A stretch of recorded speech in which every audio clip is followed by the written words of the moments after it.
Friends and मेरे YouTube family members, आज हम बात करेंगे dissolution of Muslim marriage act 1939। तो आज कुछ चीज़ बताएंगे, कुछ क्लाजेज बताएंगे, कुछ कंडीशंस बताएंगे जो Muslim dissolution of Muslim marriage act 1939। Dissolution माने एक तरफ से तलाक। अब इसमें एक तो डिसोल्यूशन एक्ट है 1939 का, और दूसरा त्रिपुरा हाई कोर्ट ने भी कंफर्म किया इस ऑर्डर कि क्या है उसके अंदर, ये डिसोल्यूशन में क्या कंडीशंस है। अगर हस्बैंड गायब हो गया 4 साल या उससे ज़्यादा, तो ये ग्राउंड है डाइवोर्स का, डिसोल्यूशन का है।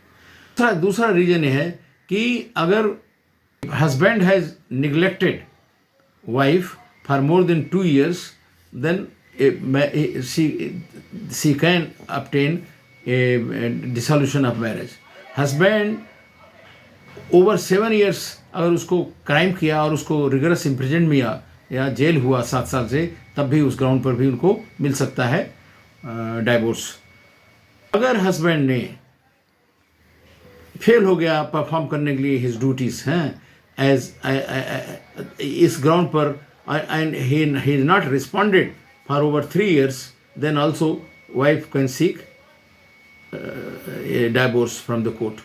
If husband is insane, मतलब जिनका दिमाग सही नहीं है या वेनरल डिजीज है या कोई इस तरह का प्रॉब्लम है और ये क्योरेबल नहीं हुआ more than 2 years, then also dissolution of marriage in Hindu in Muslim marriage act के हिसाब से हो सकता है।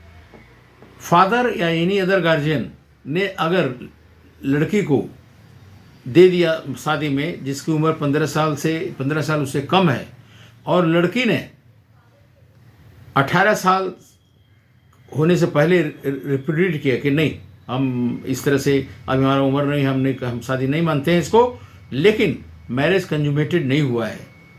अगर मैरिज कंज्यूमेटेड हो गया तो नहीं, लेकिन अगर नहीं हुआ तो 18 साल से पहले अगर उसने रिवॉल्ट किया कि नहीं हमें नहीं है, तो शादी डिसॉल्व हो जाएगी।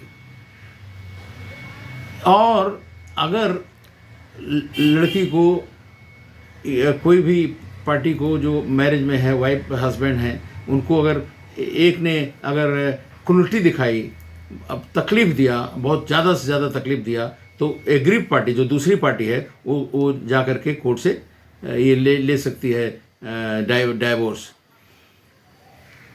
अगर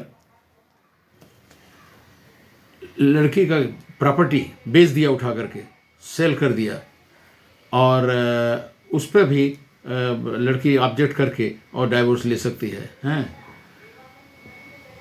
अगर हस्बैंड ने he has more than 1 wife और दूसरे वाइफ को, जो पहली वाइफ है, उसको ट्रीटमेंट ठीक से नहीं किया, जैसे कुरान में प्रिस्क्राइब्ड है, सेपरेट एकोमोडेशन, सेपरेट सब चीज़ का इंतजाम अगर दूसरी वाइफ या तीसरी वाइफ को नहीं दिया, तो उस ग्राउंड पर भी अगेंस्ट कुरान है, और इसलिए उसको ट्रीट नहीं किया ठीक से, अलग व्यवस्था नहीं किया उसके रहने का, तो उसको भी जो है उस पर भी मिल सकता है, उसको डिसोल्यूशन हो सकता है, मैरिज ख़त्म हो सकता है।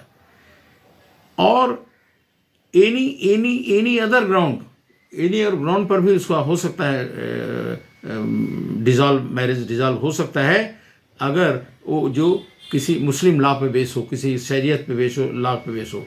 इसलिए हमने देखा है कि ये सब ग्राउंड है जिसमें डिसोल्यूशन मुस्लिम मैरिज हो सकता है, हैं, और इसमें अलाउड करता है। वैसे तो मुस्लिम लॉ बहुत कम है, क्योंकि मुस्लिम का पर्सनल लॉ तो टच नहीं हुआ अभी तक, पर्सनल लॉ बना नहीं, और शरिया माना नहीं जाता है, सब लोग शरिया मानने को तैयार नहीं है, न गवर्नमेंट न पार्टीज।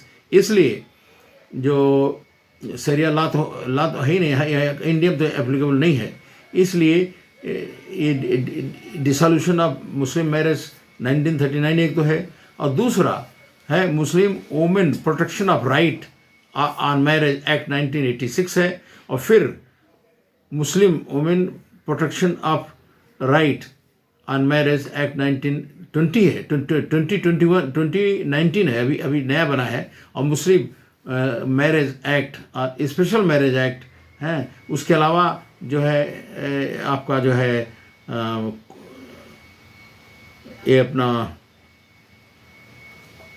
कुरान शरिया लॉ भी अब कहीं कहीं एप्लीकेबल है। और उससे पहले काजी लोग को पावर है कि शादी करा देते हैं और वो लोग सर्टिफिकेट इशू करते हैं और सर्टिफिकेट वैलिड है। ये बड़ा इम्पोर्टेंट है। और दौरी privation act, domestic violence act, ये सब एक्ट जनरल एक्ट है इंडिया में, हिंदू मुस्लिम सबको एप्लीकेबल है, ये भी एक्ट है एप्लीकेबल है। तो ये सब कुछ एक्ट है जो मुस्लिम के लिए एप्लीकेबल है। और जिसके आज हम बात कर रहे थे, मुस्लिम डिसोल्यूशन ऑफ मैरिज एक्ट 1939, तो वो जो है इम्पॉर्टेंट इसलिए है कि वो प्रॉपरली इनेक्टेड लॉ है और वैलिड है और लोग मान भी रहे हैं, और इस तरह से डिसोल्यूशन उनका हो सकता है। Thank you very much for watching.